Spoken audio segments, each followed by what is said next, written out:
Hi, this is Dave Jones with Storm Center Communications and Geo Collaborate. This is the 5 p.m. Eastern Time update on Tropical Storm Ian, which you can see in the satellite image here, sort of rotating around south of Cuba. It is gathering its elements together. It hasn't been strengthening very impressively during the day today. Some dry air got in there, but certainly conditions will be favorable for Ian to rapidly intensify during the day tomorrow into Tuesday. As a matter of fact, the National Hurricane Center has indicated that it is expected to become a hurricane tomorrow, Category 1, but then become a Category 2 hurricane by Tuesday before impacting the western tip of Cuba.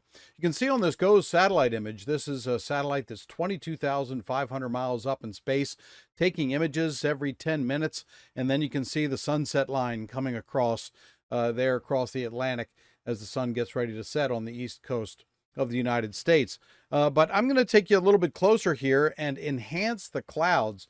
And you don't have to be a meteorologist to see that there's not a whole lot going on as far as a strong circulation within this system so far. Now, this particular satellite image is called a mesoscale sector, meaning a very close-in scale sector of the tropical storm, and it's an image every 1 minute. So we're watching only 2 hours of period of time here, just in the last couple of hours. And you can see those areas of yellow, of orange, and of red. They are strong thunderstorms, but what's not obvious is where the center of the storm is. Now, the National Hurricane Center has indicated that the center has jogged slightly to the north with the latest reconnaissance mission reporting in the center. The problem is, since the center is not compact, estimation of that center sometimes varies. However, it is that center, that official center that's identified, that goes into the numerical prediction models and goes into the Hurricane Center's initialization of where the storm is, and hence where it will move. So we will see this track move perhaps slightly east or slightly west.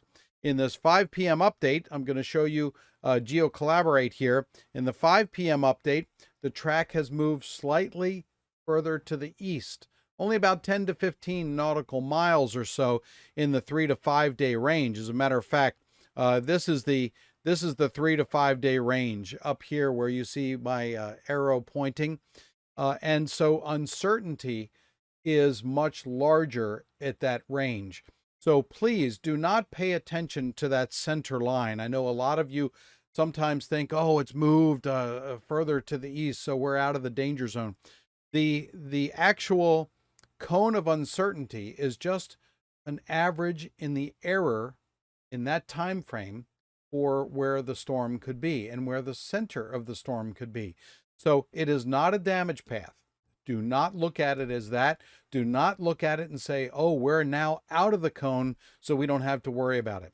That is not what this cone of uncertainty is meant to be. As a matter of fact, I'm going to turn on a data layer that shows the tropical storm wind probabilities. I'm going to turn off the cone here. And this is the probability where tropical storm winds are expected to occur. And I'm going to zoom in here a little bit, and I'll bring Florida into the picture. And you can see in the middle here, that is 80 to 90% confidence that tropical storm force winds of 39 to 74 miles per hour are going to occur in this area. Now, I'll close that out, but look at the state of Florida here. Even if I click on Orlando, that's a 30 to 40% chance that tropical storm force winds of 39 to 74 miles per hour will occur as the storm moves to the north. This is during the day on Thursday and into Friday. But just to show you that cone of uncertainty, and let me turn that cone back on just to show you what it looks like. You see how far out from that cone the probability of tropical storm force winds extends. So do not use the cone as a measure of danger, of where you are okay in or out of.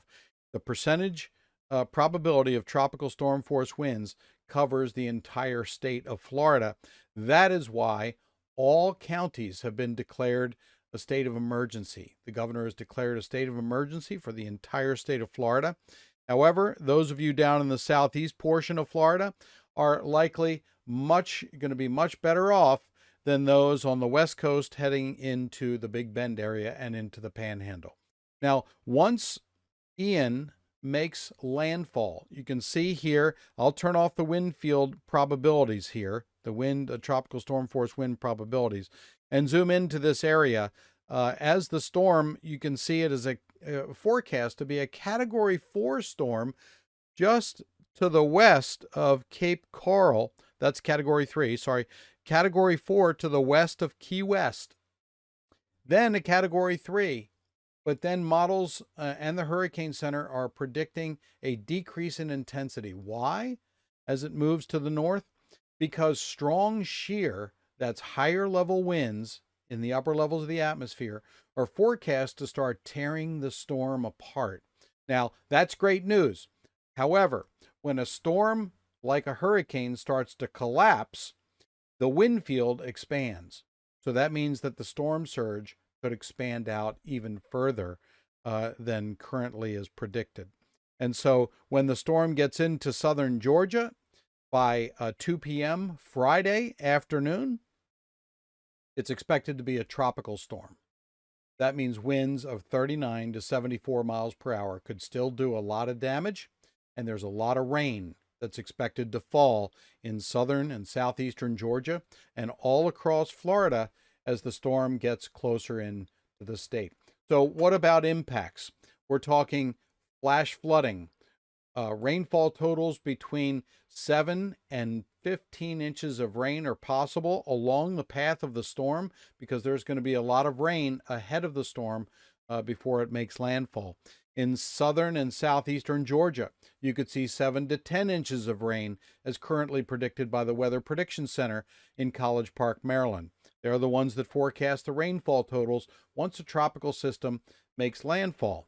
And so we're looking at potential widespread flooding and tree damage, tree limbs and trees down, because as the soil gets saturated and those winds come in at tropical storm force or higher, there's likelihood the trees could be uprooted, that's the whole tree falling down, or damaged and broken limbs falling across power lines.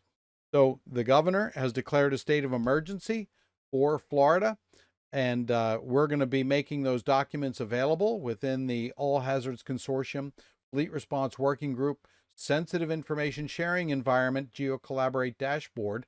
So you can just click on the state and get those documents. And also fleet movement, utility fleet movement under mutual assistance did begin today as crews gather together and make their ways down to Georgia and towards Florida for staging areas so they can get in there quickly once once the storm moves out and power can be restored.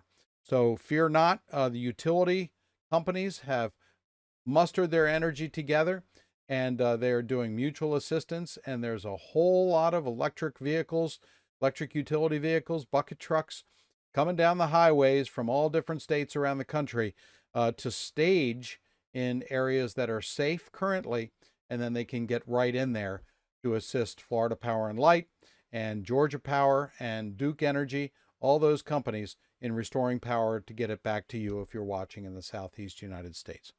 So we'll be back with another update tomorrow, or if conditions warrant sooner, but we expect tomorrow to be a rapidly intensifying day for Tropical Storm Ian. It's expected to become a hurricane tomorrow and then rapidly intensify to a Category 3 and then to a Category 4 storm as it enters the southeast Gulf of Mexico. Water temperatures are very high, in the high 80s, and that's what you need to fuel these storms. And it's going to be in a light wind shear environment. That means that the winds are going to not try to rip it apart, but hopefully it will get into that trough of low pressure when it moves further to the north and can really decrease in intensity. But we're looking at potentially some major storm surge happening from Naples on northward, including the Tampa Bay area and St. Petersburg and places to the north and the south of that area, because the storm is going to have a large wind field when it gets up that way. So expect some storm surges. Listen to your local authorities, your local trusted broadcast meteorologist, and certainly the National Hurricane Center. And we'll all be bringing you updates. I'll be back tomorrow with another video update unless conditions warrant. Thanks so much for watching. I'm Dave Jones with Storm Center Communications and GeoCollaborate. This has been your 5 o'clock update on Sunday, September 25th, and we'll see you during the next update during the morning tomorrow. Thanks for watching.